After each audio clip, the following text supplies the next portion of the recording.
Amém. Amém, queridos. Graça e a paz. Oh, glória a Deus, né? Abra sua Bíblia em Lucas, capítulo de número 12.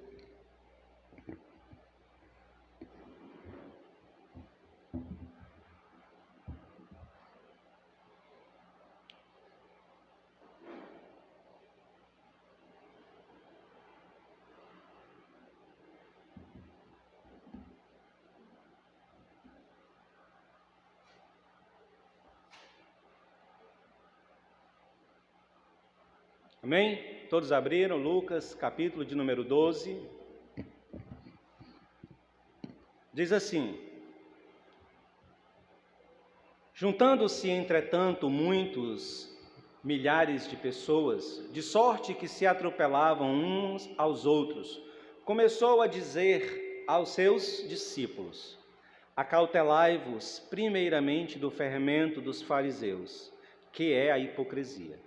Mas nada há encoberto que não haja de ser descoberto, nem oculto que não haja de ser sabido. Portanto, tudo o que em trevas dissestes, à luz será ouvido, e o que falastes ao ouvido no gabinete, sobre os telhados será apregoado. E digo-vos, amigos meus, não temais os que matam o corpo e depois não têm mais o que fazer. Mas eu vos mostrarei a quem deveis temer. Temei aquele que depois de matar tem poder para lançar no inferno. Sim, vos digo, a este temei. Não se vendem 5 passarinhos por 2 centis?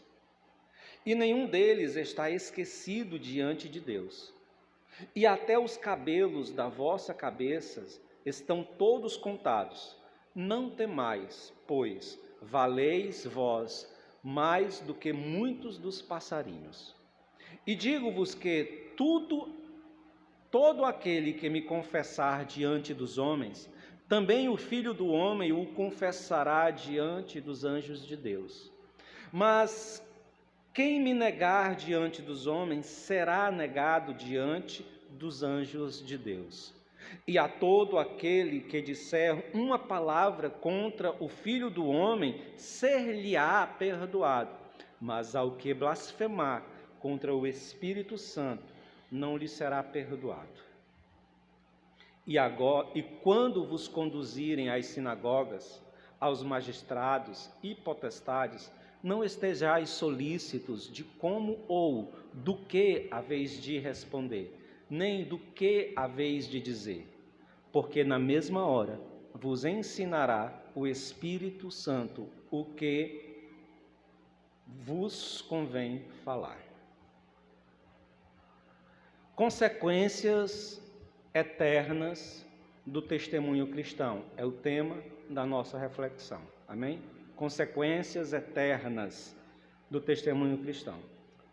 O texto parece meio disforme, não sei se você conseguiu perceber. Parece que são várias informações sem um elo de ligação, mas nós vamos desfazer essa impressão aqui na nossa exposição, amém? Mas antes disso, vamos fazer um momento de oração. Pai, nós louvamos o Teu nome, Te agradecemos por tudo que o Senhor já tem realizado no nosso meio, pelo refrigério que o Senhor tem dispensado sobre nossas vidas, direcionado sobre nossos corações, sobre nossos corpos. Te pedimos agora, Senhor, que uma unção do Teu Espírito venha sobre cada um de nós aqui, de maneira a abrir-nos o entendimento, de maneira a tomar-nos a atenção e deixar-nos, ó Deus, na expectativa das coisas que o Senhor deseja nos ensinar através de Tua Palavra Santa. Te peço, ó Deus, que o despertar, ó Deus, o iluminar, ó Deus, de Tua Palavra sobre nós, seja visível na nossa alma, livrando-nos, ó Deus, de andarmos na obscuridade do conhecer do Senhor. Te pedimos essas coisas em Cristo Jesus. Amém. Amém, queridos? Irmãos, o capítulo de número 12... E esse capítulo que nós estamos lendo, ou que nós acabamos de ler, ele inicia-se como se fosse uma espécie de evolução dos ensinos que Jesus já apresentou no capítulo precedente, ou seja, no capítulo 11. Mais especificamente, os ensinos que ele tratou nos versos 14 e 26, que são aquela confrontação, que é aquela tensão existente entre Jesus, o ministério de Jesus e os fariseus. Os irmãos lembram que nós falamos que havia uma tensão no ministério, enquanto Jesus operava milagres, expulsava demônios, havia no meio daquele povo algumas pessoas que tentavam Jesus e diziam que ele realizava aquelas obras sobre o poder de Satanás, sobre o poder de Belzebu. Então Jesus começa a revelar para eles que, na realidade, o que está acontecendo ali é uma tensão, é uma briga entre dois impérios, entre dois reinos, ou seja, a autoridade de Cristo para proclamar o reino de Deus e o poder, a autoridade dos sacerdotes, dos escribas, dos fariseus que dominavam o povo. Então, Jesus retoma os ensinos que foram apresentados ali, aqui nos primeiros versos desse texto. Jesus também retoma os ensinos que foram apresentados lá nos últimos versos do capítulo 11, que nós tratamos aqui, ou seja, aquela ceia que foi realizada, que começa ali no verso 38 e vai até o verso 54, aquele jantar ou aquele almoço, onde Jesus é convidado, e quando ele chega lá, o confronto entre os fariseus e o próprio Cristo, o convidado para a festa, começa novamente. O homem recrimina Jesus por não ter lavado as mãos, e Jesus começa então a dar um discurso de repreensão sobre a condição, sobre o caráter, sobre a forma de entendimento que aquele povo tinha com relação a ele. Jesus retoma essa discussão aqui, nos primeiros versos. Nos versos que vão dos versos de 1 a 3, você vai ver essa discussão, esse tema sendo trazido à tona novamente, ou seja, Jesus olhando para seus discípulos e dizendo: acautelai-vos do fermento dos fariseus, que é a hipocrisia. Esse começo do texto, ele também é a retomada dos ensinos de Jesus no capítulo anterior, ou seja, no capítulo 11, nos versos de números 26 a 36, quando Jesus declara um juízo, uma repreensão sobre aquela geração que era incrédula, má e perversa, que Jesus apresenta um juízo eminente sobre a vida deles. E aqui nos versos 4 a 7, Jesus retoma os mesmos ensinos, falando sobre o temor a Deus, que nós devemos temer não aos homens, mas a Deus. Por quê? Porque Deus pode, inclusive, enviar para o inferno. Ou seja, os mesmos ensinos que foram direcionados no capítulo 11, quando o Senhor disse que aquela geração seria condenada ao juízo do inferno. Então, a ideia aqui, presente nessa narrativa, é de que Jesus, após ter saído do jantar, após ter saído daquele confronto que deveria ser um jantar na casa do fariseu e acabou sendo uma coisa desagradável, após aquele momento, Jesus sai, vai para o templo, para as regiões onde as multidões se agrupam para ouvi-lo, e aí Jesus amplia os ensinos que ele começou a dar lá no capítulo 11. E aí é onde nós nos encontramos, agora no capítulo 12. E aí talvez o que motivou Jesus a ampliar aqueles ensinos que foram definidos lá no capítulo 11 tenha sido a experiência extremamente desagradável daquela ceia, daquele jantar na casa do fariseu, que deveria ser um lugar de pacificação, que deveria ser um lugar de honra para o convidado, e acabou se tornando um lugar de desonra, onde o anfitrião desonra o convidado, recriminando-o por não ter exercido uma prática que extrapolava os limites da fé da religião judaica e que era apenas uma tradição humana. Então essa é a ideia. Jesus amplia os seus ensinos. E aí, irmão, a narrativa inicial do verso 1 até o verso 12, que nós acabamos de ler, ela pode ser dividida didaticamente, de forma bem simples e didática, em 4 blocos. 4 blocos, que seriam os blocos que vão dos versos 1 aos versos 3, ou seja, é a narrativa que demonstra a advertência de Jesus aos discípulos, dizendo: prestem atenção sobre o fermento dos fariseus, que é a hipocrisia. Os versos 1 a 3 é esse bloco. O segundo bloco seria os versos 5 aos versos 7, que tratam o quê? Que demonstram informações importantes sobre o caráter de Deus. Caráter, inclusive, que quando nós estivermos aqui abordando, talvez causem estranheza para muitos aqui presentes.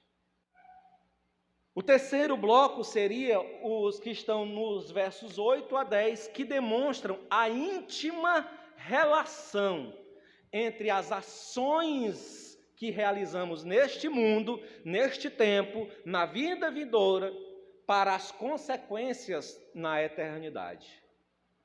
E o quarto bloco seria os versos 11 e 12, que tratam da providência de Deus para que o discípulo possa testemunhar a sua fé, diante, inclusive, da possibilidade de perigo de sua vida. Então, nós vamos, depois de apresentar essa divisão didática, tratar agora de cada parte dessas apresentações, de cada parte dessas divisões. Nós vamos tratar uma a uma, fazendo algumas considerações, fazendo alguns esclarecimentos e, no final, procurar uma aplicabilidade para a nossa vida, certo? Então, acompanha comigo, nós já vamos de imediato passar para a primeira parte, ou seja, os versos 1 a 3, que tratam da hipocrisia como uma mancha para a vida do discípulo. A hipocrisia é uma mancha na vida, na dinâmica, na alma, no coração do discípulo. Acompanha comigo aí os versos 1 a 3. Ajuntando-se, entretanto, muitos milhares de pessoas, de sorte que se atropelavam uns aos outros, começou a dizer a seus discípulos: acautelai-vos primeiramente do fermento dos fariseus, que é a hipocrisia. Mas nada há encoberto que não há de ser descoberto, nem oculto que não há de ser sabido, porquanto tudo o que em trevas dissestes, à luz será ouvido, e o que falastes ao ouvido no gabinete, sobre os telhados será apregoado. Irmãos, esses 3 versos aqui, tem 2 informações importantes. A primeira é que a hipocrisia é uma realidade na vida humana. E a segunda é que, apesar da hipocrisia ser uma realidade na vida humana, nada fica encoberto para sempre. Tudo vem a ser revelado. Amém? Agora, quando nós lemos esse texto, de imediato, eu não sei se isso acontece com você, mas comigo acontece. Quando eu leio esse texto, a primeira questão que me vem é: o que é? Porque todo mundo aqui sabe o que é hipocrisia, sim ou não? Aí a pergunta que fica é: o que é que hipocrisia tem a ver com fermento? Porque Jesus associa o fermento à hipocrisia. Ele diz: cuidado com o fermento dos fariseus. E aí o texto dá uma explicativa, que é a hipocrisia. Por que Jesus associou o fermento com a hipocrisia? Presta atenção, a fermentação da massa, ela produz na massa uma imagem, ela produz um aumento do volume daquela massa. Então, o tamanho da massa é aumentada. Entretanto, o fermento não modifica o peso da massa. O fermento tem a capacidade de dar à massa uma impressão distorcida daquilo que ela é. O fermento tem a capacidade de dar à massa uma impressão, uma imagem alterada da sua forma natural. Assim, irmãos, também acontece com os hipócritas. Os hipócritas, eles criam uma imagem deformada, alterada de quem eles realmente são. O texto em questão, dos versos 1 a 3, está diretamente ligado, advertendo-nos com relação à inclinação comum e natural do coração corrompido humano, de sustentar imagens falseadas de si. Nós somos inclinados a promover uma imagem daquilo que não somos, a sustentar a imagem daquilo que não somos, a inclusive fornecer ferramentas para que os outros criem imagens sobre nós daquilo que não somos, a fim de que possamos sustentar essa imagem e ter a desculpa de dizer: não fui eu que criei essa imagem, foi você que a criou.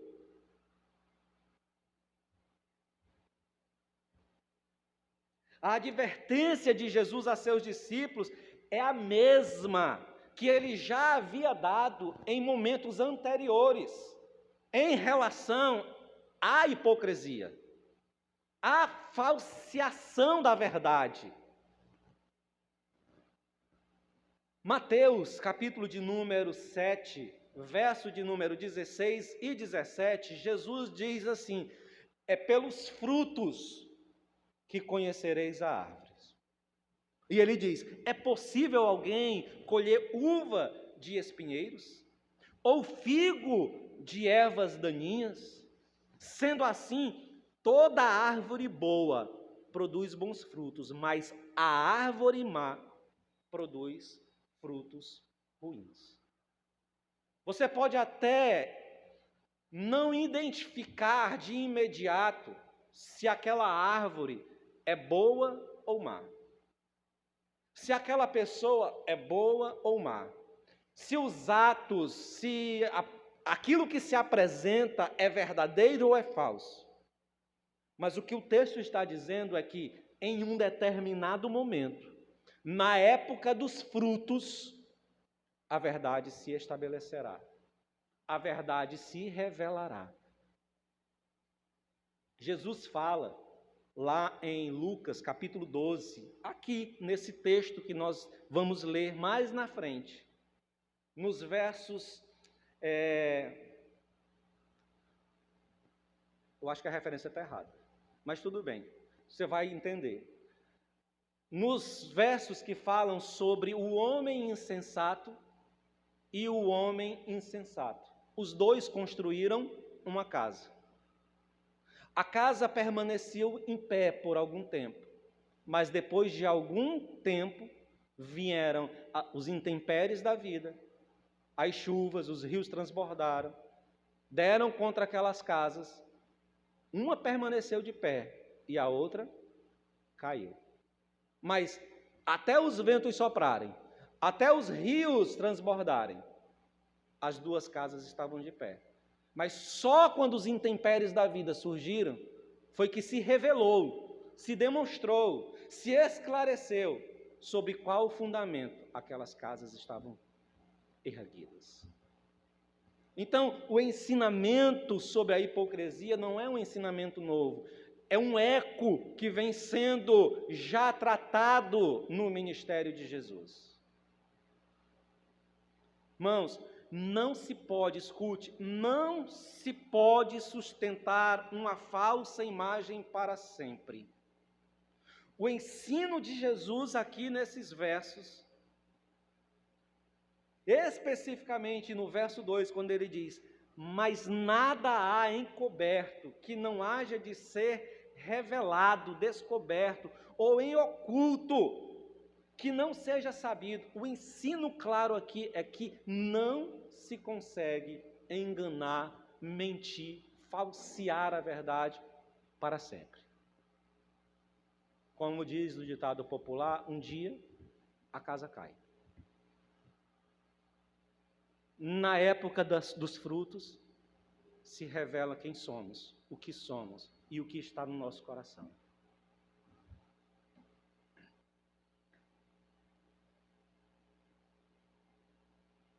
O que Jesus está dizendo para os seus discípulos é isso aqui, mais ou menos. E aí eu quero que você tenha faça aqui uma clara separação do entendimento de hipocrisia. Porque, na grande maioria, nosso entendimento de hipocrisia é rasteiro, ligado apenas a ações externas, a coisas que nós fazemos. Fulano age assim na igreja, em casa age daquele jeito. O fulano é assim com a mulher, mas é assim quando está sem a mulher. O fulano é assim com o esposo, mas sem o esposo é desse jeito. E aí a gente vai medindo o nível de hipocrisia e de verdade simplesmente por ações externas. Mas eu quero que você entenda que o que Jesus está tratando é muito mais profundo. O que Jesus está dizendo é mais ou menos isso. Olhe para os religiosos da nossa fé, da fé judaica. Veja como eles são extremamente zelosos pelos ritos. Eu estou aqui parafraseando, irmãos, entendem? É como se Jesus estivesse dizendo essas coisas para os discípulos, quando ele diz assim, acautelai-vos do fermento dos fariseus, que é a hipocrisia. É como se Jesus estivesse olhando para os seus discípulos e parafraseando essa frase, ele estivesse dizendo, olhe para os religiosos da fé judaica, dos nossos dias. Eles são extremamente zelosos pelos ritos. Eles observam as estruturas litúrgicas da fé. Eles são separados na observação severa da letra da lei. Entretanto, estão cheios de ódio. Estão tomados de rancor, de ira. São orgulhosos. São soberbos na alma, no coração, no entendimento. Estão tomados de amargura, raízes de amargura estão nos seus corações. Eles negam a fé nas vossas almas ou nas suas almas, apesar de confessá-las nas ações externas, no adestramento dos seus atos. Está dando para entender? A hipocrisia que Jesus está lidando aqui não é porque ele tinha a aparência de um religioso e vivia como um ímpio. É porque ele exercia os atos de fé da religião na exterioridade da vida, mas na interioridade do coração ele era apodrecido e ímpio. Lembra que Jesus diz, vocês são como os sepulcros disfarçados, que os homens caminham sobre eles, se contaminam sem saber, escondem a podridão. É disso que Jesus está tratando. Jesus não está falando de uma perspectiva de que aquele que se apresenta como um religioso, que age como um religioso e um ímpio, se bem que há aplicabilidade para isso. Mas o foco aqui é a interioridade da alma, do coração, como ela se apresenta, como ela se encontra, mesmo diante da nossa estética de culto, de fé e de religião. Segundo bloco de ensino, os versos 4 a 7, que fala sobre o caráter de Deus. Presta atenção, diz assim, e digo-vos, amigos meus, não temais os que matam o corpo, e depois não tem mais o que fazer. Mas eu vos mostrarei a quem deveis temer. Temei aquele que, depois de matar, tem poder para lançar no inferno. Sim, vos digo, a este temei. Não se vendem 5 passarinhos por 2 centis? E nenhum deles está esquecido diante de Deus. E até os cabelos da vossa cabeça estão todos contados. Não temeis, pois mais valeis vós do que muitos passarinhos. Irmãos, esse verso, ou esses 4 versos, do 4 ao 7, esses 4 versos, 3 versos, eles são extremamente reveladores sobre o caráter de Deus. Lucas, de forma muito hábil, registrou em pouquíssimas frases ensinos profundos sobre o caráter, sobre o ser de Deus, sobre como Deus se relaciona com os homens e como os homens devem se relacionar com Deus. E quais são os ensinos que aqui se encontram? Que em poucas palavras Lucas condensou, mas que tem uma profundidade gigantesca. O primeiro ensino é que Lucas apresenta Jesus testemunhando acerca de Deus como um ser que deve ser temido. Irmãos, um dos maiores prejuízos que a modernidade trouxe para a humanidade foi o banimento do coração humano do sentimento de temor a Deus. A modernidade, os dias atuais, pós-contemporâneo, podemos dizer assim, arrancou da alma humana o sentimento de temer a Deus. A falta de temor tem conduzido pessoas a cometerem, irmãos, atos, a cometerem não só atos, mas a falarem coisas monstruosas acerca da fé de Deus, a agir de forma bestial no que se refere ao seu relacionamento com os outros seres, as outras pessoas, inclusive em relação à fé. Perderam a compreensão de que Deus é santo. Perderam a noção de que Deus é puro, de que Deus é o juiz de toda a terra. Na antiguidade se falava, se apresentava a Deus na perspectiva do temor e as pessoas temiam. A modernidade retirou o sentimento de temor de Deus. E por falta de temor, do sentimento de temor, de olhar para Deus e vê-lo como um Deus santo, puro, juiz de toda a terra, Criador soberano, Senhor de todas as coisas, dominador de tudo, os homens perderam o respeito por Deus.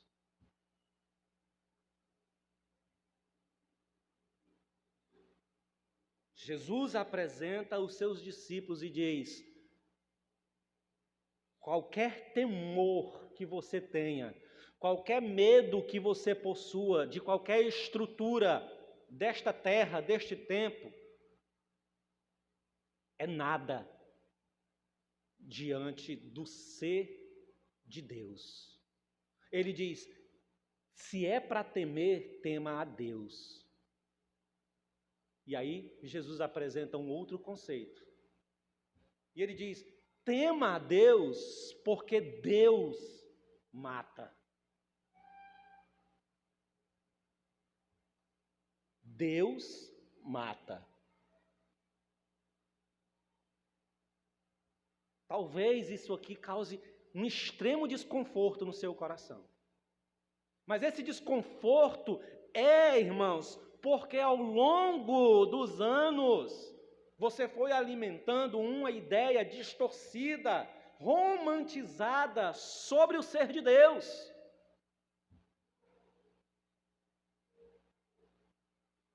Você está com a sua Bíblia aberta? Você crê que a Bíblia é a palavra de Deus, é a voz de Deus? 1 Samuel.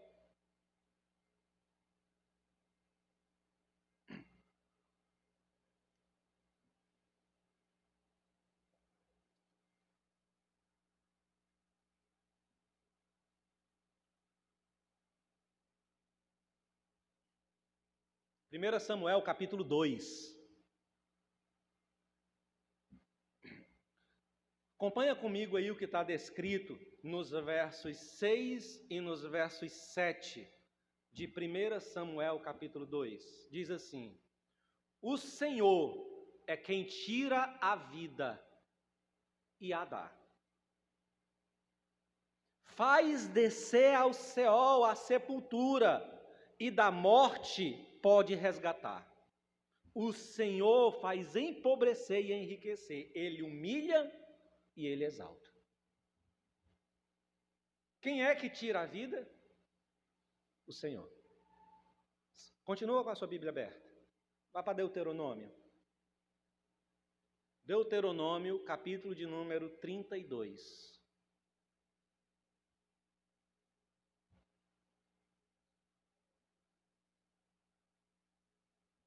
Deuteronômio 32. É o quinto livro da Bíblia.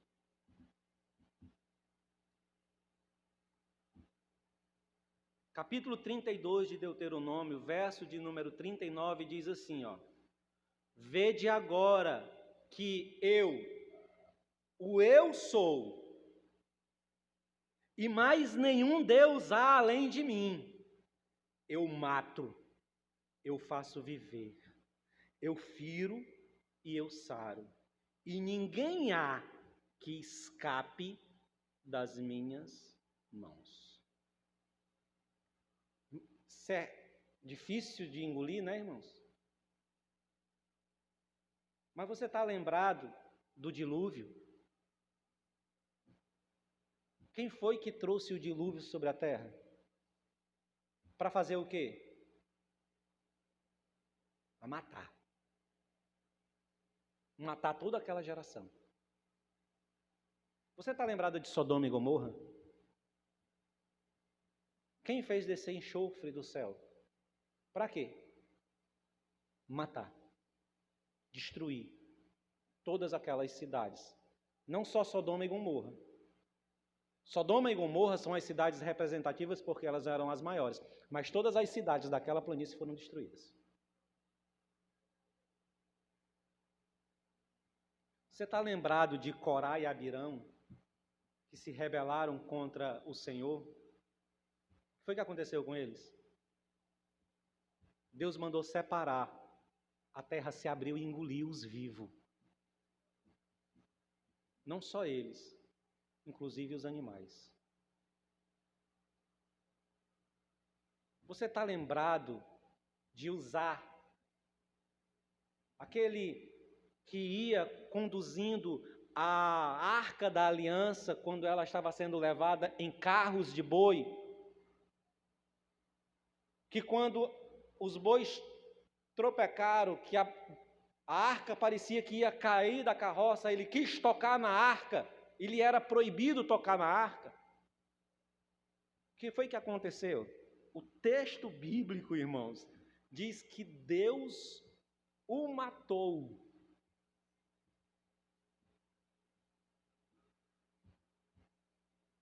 Você lembra de Ananias e Safira? Porque mentistes ao Espírito do Senhor. Aí estão os pés daqueles que já mataram teu marido, e a ti também te levarão. Irmãos, presta atenção. Existe uma visão romantizada sobre o caráter de Deus. E Jesus, nessa pequena narrativa, ou mais apropriadamente, nesses últimos capítulos, No capítulo 11 e no capítulo 12. No capítulo 11, lá dos versos 29 até os versos 32. E aqui no capítulo 12, no verso 4 até o verso 7, Jesus está mostrando, está revelando que Deus lançará os ímpios no inferno. Que Deus fará justiça.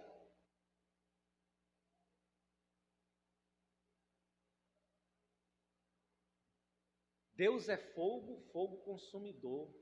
Ele não se deixa escarnecer.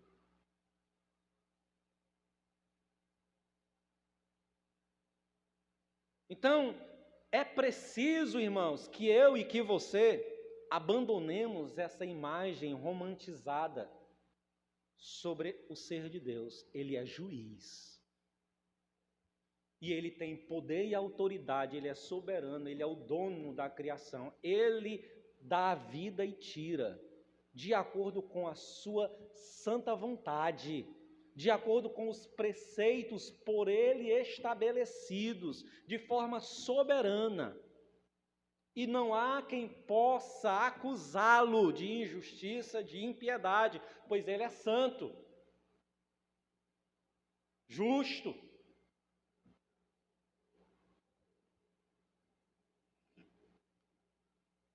Agora, a despeito de Jesus mostrar, revelar que Deus é um Deus que deve ser temido, e temido porque Ele pode matar, e que quando Ele mata, Ele não mata apenas o corpo físico, mas Ele mata inclusive o espírito, a alma. A despeito destas informações, Jesus também apresenta a segunda face dessa moeda, o outro lado da moeda. A despeito disso, Jesus nos apresenta outro ponto sobre o caráter de Deus, que é o que, irmãos? É o cuidado que Deus tem sobre nossas vidas. E Deus cuida-nos de tal forma que coisas insignificantes para a vida, para a existência, são ocupações do Senhor sobre nossas vidas. Tipo cabelo. Apesar de que para alguns não é tão insignificante, né, Robson? Mas, no contexto geral, quem está preocupado com cabelo? Mas Deus cuida de tal forma de mim, de você, de nós, de sua criação, que Ele diz, pardais, que não tem valor algum, 5 pardais por 2 centes, é de graça. Ele diz, eles são vendidos por esse valor, mas nem assim eles são esquecidos pelo Senhor. Deus cuida de pardais, irmão. Pardal é o pássaro talvez mais desprezível que se encontra em todo lugar, em todo canto tem, não vale nada, mas Deus cuida. Cabelo, irmãos, o Senhor diz, o número de cabelos que estão na sua cabeça, já pensou o número de cabelos que tem na cabeça da Dácia? São todos contados. O Senhor cuida de nós.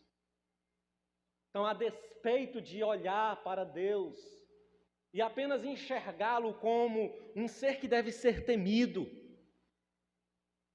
apenas olhar como um ser que é extremamente feroz em tirar a vida, devemos também olhar para Deus como aquele que cuida de nós em tudo o que precisamos, em todas as instâncias, até nas coisas mais simples da nossa existência. E aqui, irmãos, vale fazer uma nota de esclarecimento sobre o verso de número 7. Por quê? Porque no verso de número 5, o texto diz assim, ó, temei, não é? Não começa?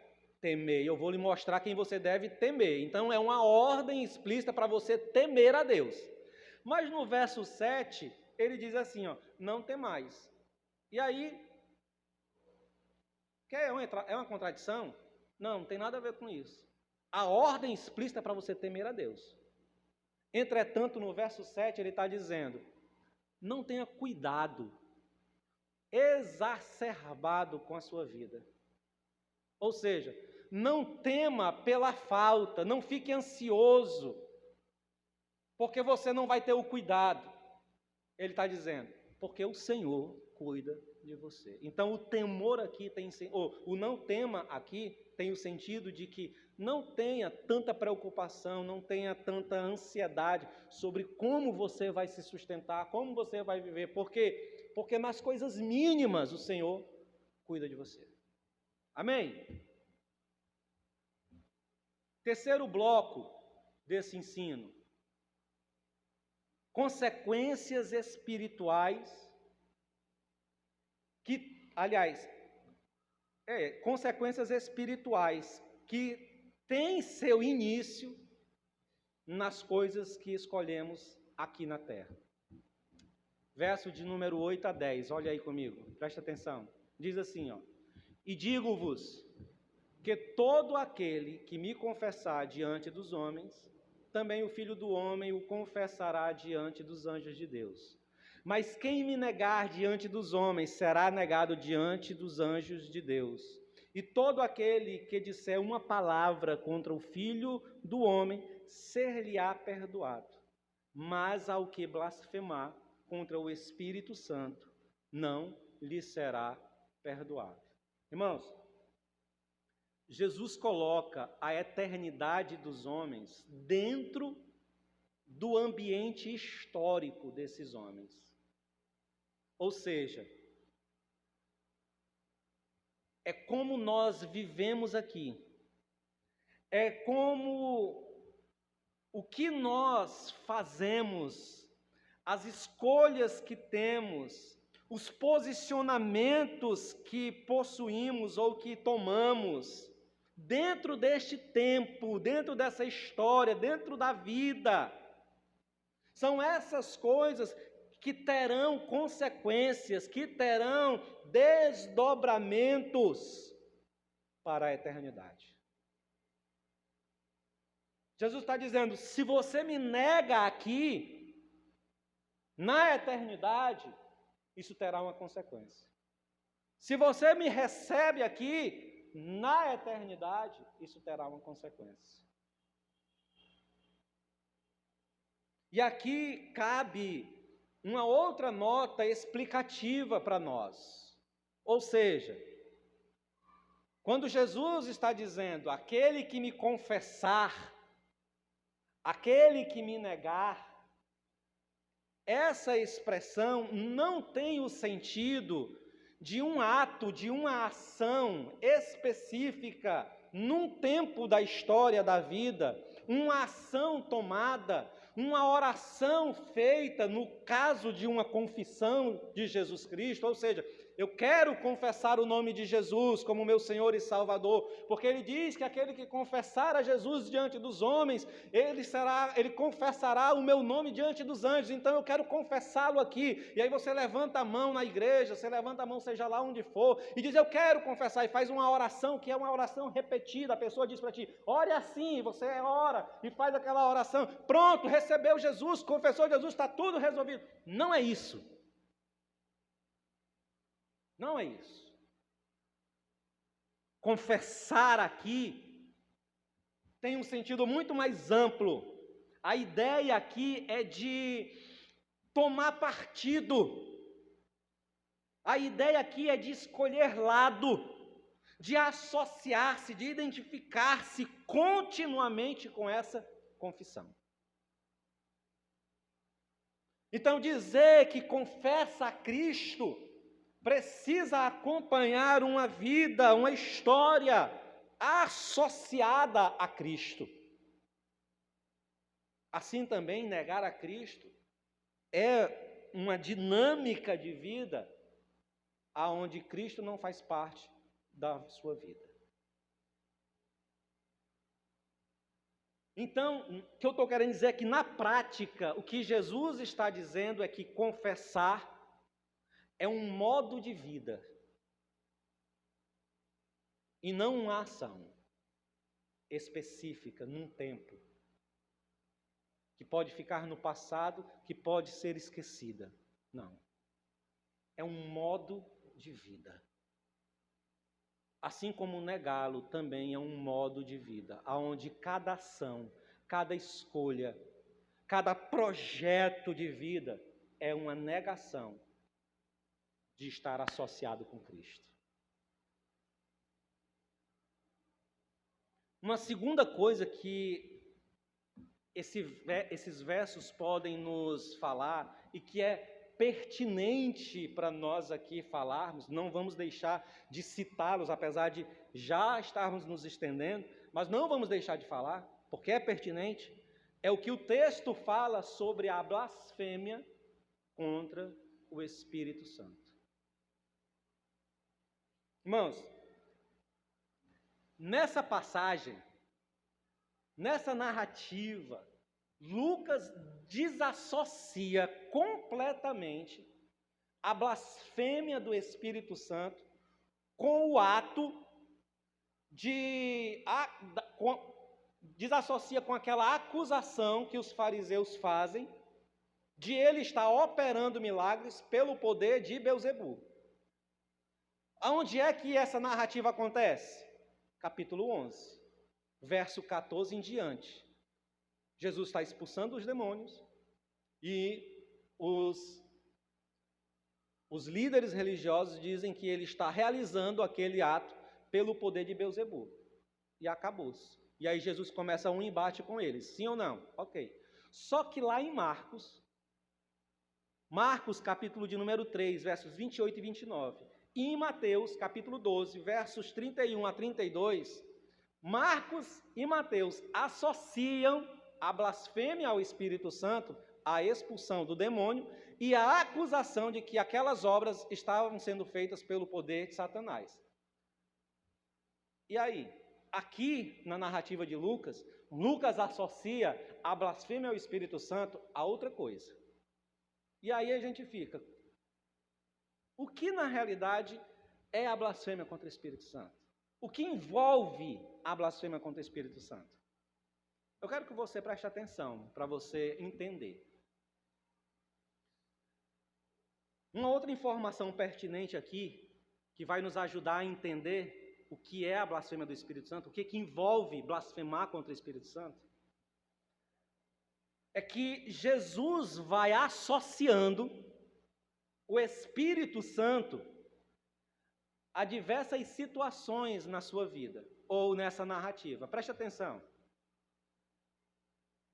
No capítulo 11, que é uma espécie de preparação para esse texto, ok? Porque lá no capítulo 11 é que acontece a expulsão do demônio, mas só aqui é que Jesus vai falar sobre a blasfêmia do Espírito Santo. Lá, Jesus associa o Espírito Santo com a operação dele em trazer o reino de Deus. Ele diz lá nos versos 20, se eu expulso Satanás pelo dedo de Deus, em verdade o reino de Deus chegou entre vós. Irmãos, todos nós sabemos que Jesus começa seu ministério e ele é ungido pelo poder do Espírito Santo. E ele diz que esta unção do Espírito Santo sobre a vida dele foi para quê? Proclamar o Evangelho, proclamar a libertação, curar os cegos e dar a libertação aos cativos. Então, quando ele diz, eu expulso Satanás pelo dedo de Deus, eu estou expulsando pelo poder, pela unção do Espírito de Deus que está em mim. Então Jesus já começa aqui a associar o Espírito de Deus, o Espírito Santo, ao seu santo ministério e às suas obras.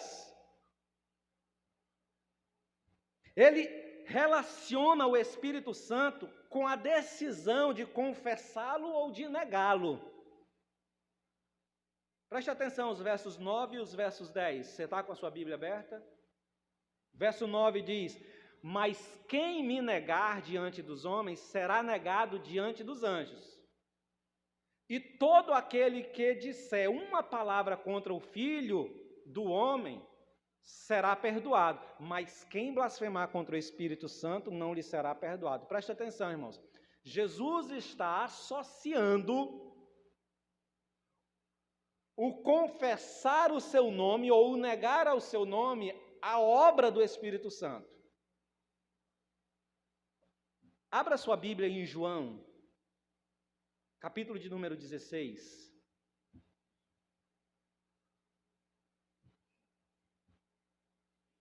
João 16, versos 7 a 11. Preste atenção o que é que João diz sobre a obra do Espírito Santo e a associação da ação do Espírito Santo na confissão do nome de Jesus Cristo ou na negação do nome de Jesus Cristo.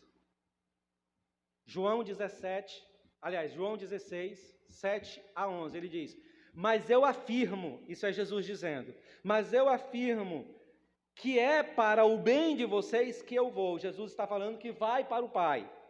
Se eu não for, o conselheiro, o consolador, não virá para vocês, mas se eu for, eu o enviarei. Quando ele vier, convencerá o mundo do pecado, da justiça e do juízo.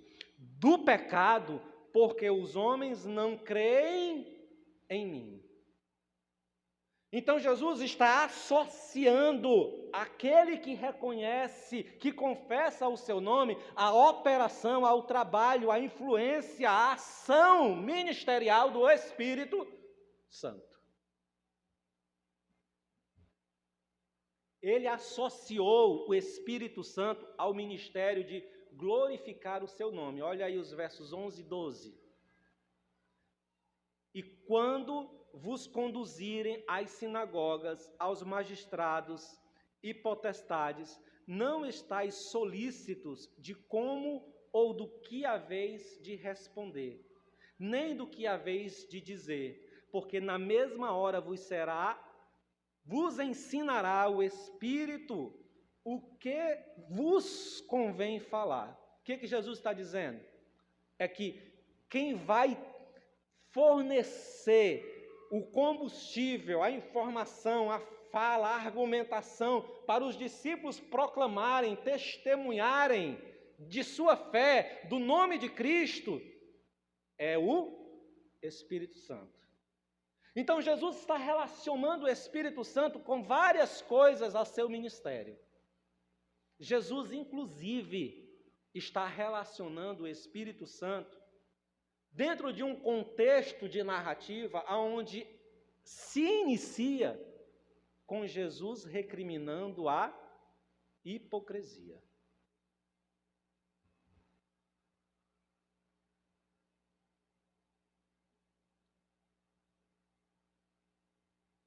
Ele relaciona o Espírito Santo dentro de um contexto narrativo onde a narrativa apresenta a advertência de Jesus contra a hipocrisia, que são os versos 1 e 3. Irmãos, e agora, se você lembrar lá do texto de Atos, e o que é hipocrisia, irmãos? Falsear a verdade, sim ou não? Agora, se você lembrar de Atos dos Apóstolos, capítulo 5, dos versos de 1 a 11, que apresenta a narrativa de Ananias e Safira, que mentiram ao Espírito Santo e foram fulminados. Podemos dizer que a blasfêmia contra o Espírito Santo é muito mais do que apenas identificar que as obras de Deus são realizadas por demônios. Ela engloba a blasfêmia contra o Espírito Santo, engloba negar Cristo, engloba resistir ao testemunho do Espírito, mentir ao Espírito e identificar as suas santas obras como as obras dos demônios. Então, blasfêmia contra o Espírito Santo é algo muito mais amplo, muito mais sério. Deu para você entender, irmãos? quarto e último bloco desta mensagem. O testemunho cristão é trinitário. O testemunho da fé cristã é um testemunho trinitário: Pai, Filho e Espírito Santo. Observe, irmãos, que toda essa narrativa do verso 1 até o verso 12, ela está estruturada em uma fé trinitária. Observa aí, ó. Você deve temer a quem? A quem você deve temer? Você deve temer a Deus, porque Ele tem poder de matar. Mas também você deve se relacionar com Ele em fé e em esperança, sabendo que Ele cuida de você. Então, Jesus apresenta no testemunho de fé para os discípulos o temor e o relacionamento com Deus. E aí depois ele diz: tenha temor a Deus e se relacione com Deus, entendendo que Ele cuida de você, e confesse meu nome. Porque se você confessar o meu nome, na eternidade, confessaremos o seu nome. Verso de número 8 diz isso. E por fim, ele diz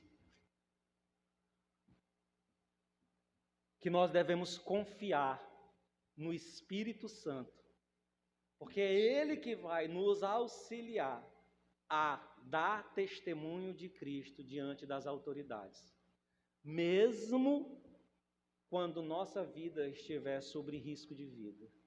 Então, a fé cristã, ela é sustentada, baseada no Deus Pai, na confissão de seu Santo Filho e na ação prodigiosa do Espírito Santo em mover nosso coração a testemunhar de Cristo.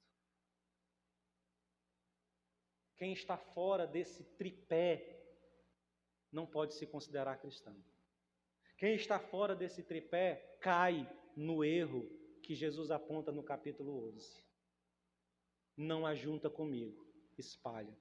Não ajunta comigo, não é comigo, é contra mim. Amém, irmãos? Finalizo aqui, concluo essa mensagem com essa conclusão de forma a uma aplicabilidade para a nossa percepção. Eu espero que você tenha entendido esse texto. Foi longo, cansativo, eu sei, mas eu acredito que as informações aqui apresentadas, elas foram bastante esclarecedoras. Mas me permita fazer esse momento final, essa narrativa que nós acabamos de expor, de ver, ela é, irmãos, uma advertência clara para toda a cristandade, de que o testemunho cristão, ele vai muito além de uma simples ação num período da história, da sua e da minha história. Aceitei a Cristo.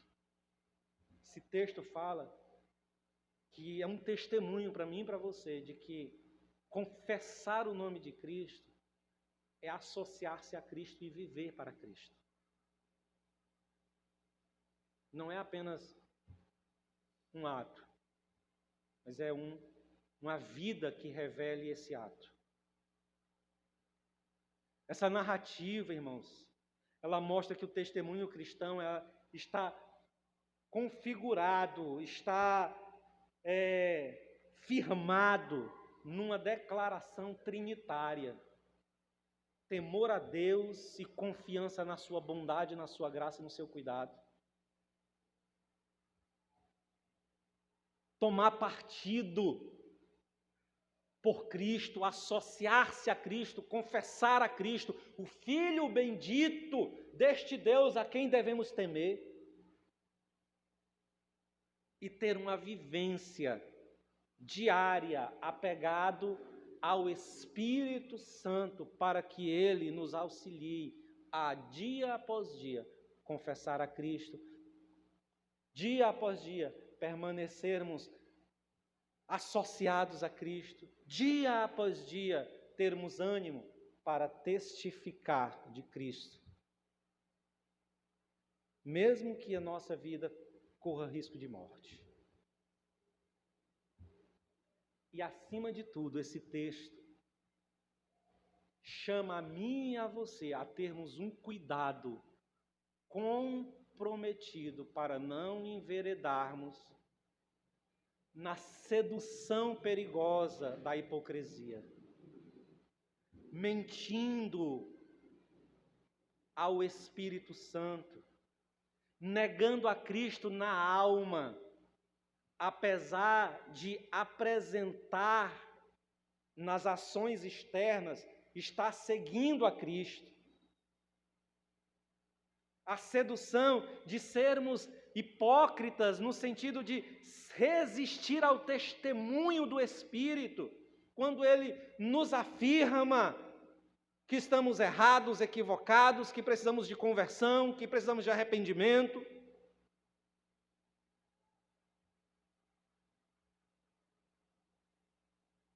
Esse texto nos adverte a não cedermos a essas ações,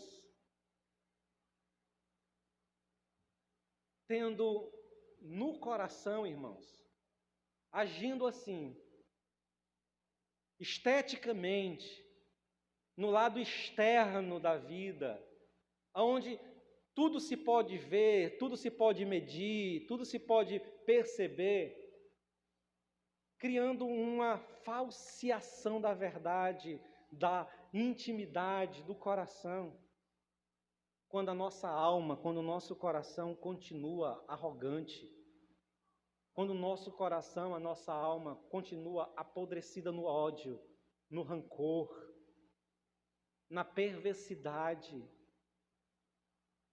quando somos incapazes de promover aquilo mais básico que a fé cristã nos chama a fazer, que é perdão.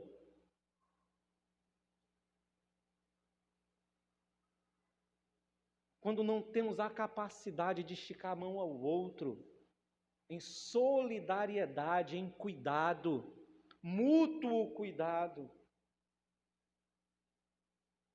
Isso é hipocrisia. E o Senhor nos adverte para que nós não cedamos, não nos inclinemos a essa forte sedução de agir no adestramento das nossas atitudes externas, enquanto nosso coração continua ainda tomado de corrupção. Que o Senhor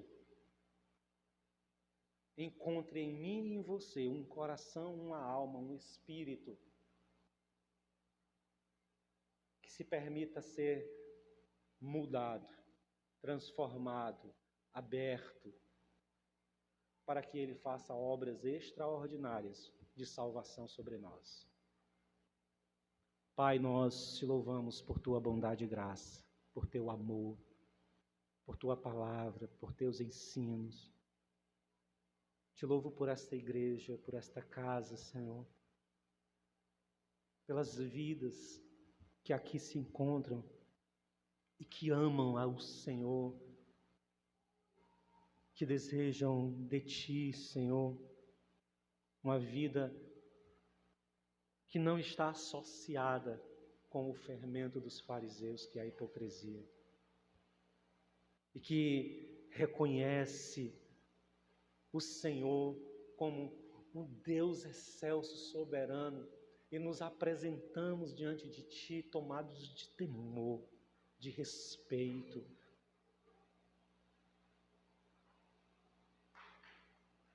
Oh Deus amado, esta igreja, Senhor, que muito ama o Senhor, confia que Tu, ó Deus, nos tem cuidado, preservado a vida. Que o Senhor, ó Deus, tem nos conduzido por obra de Teu Espírito, a nos associarmos a Cristo Jesus e a nos identificarmos com a sua vida e com os seus sentimentos, como diz o apóstolo Paulo. Tende vós o mesmo sentimento que houve em Cristo Jesus, que sendo em forma de Deus, não tomou para si o ser como Deus, mas assumiu a forma humana de servo e foi obediente até o fim, obediente até morte de cruz, por amor a nós, por amor aos homens. Senhor, que esse testemunho, Deus, infunda em nossa alma, transforme nosso ser, nosso entendimento, para que possamos caminhar em novidade de vida. Essa é a nossa oração em Cristo Jesus. Amém. Que o amor de Deus, a comunhão e as consolações do Espírito Santo e a salvação bendita de Jesus Cristo alcance e acompanhe as nossas vidas. Aquele que crê diz amém. Vá em paz.